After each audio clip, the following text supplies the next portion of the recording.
Hey everybody, Dr. Greco here, Crossroads School of Ministry, Ministry in a Minute. So we've been talking about New Year's resolutions all week, and I want to finish with the last thing that Paul said in Romans 12, verses 1 and 2. People miss this a lot. I'm going to read the whole thing again because the last part's important.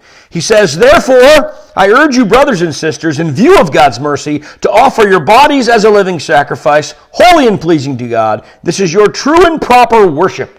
We talked about a lifestyle. "Do not conform to the pattern of this world." Where are you getting your information?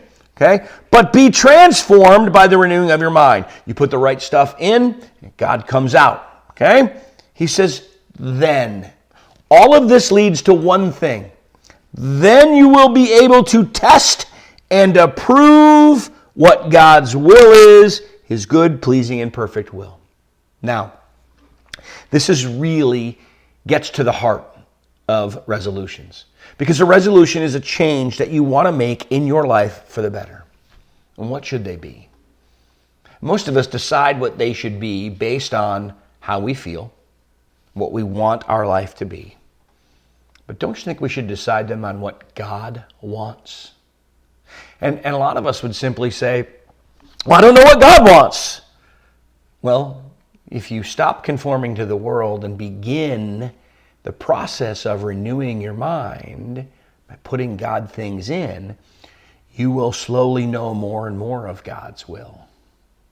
I think we should make our resolution for this year just to know more of God's will.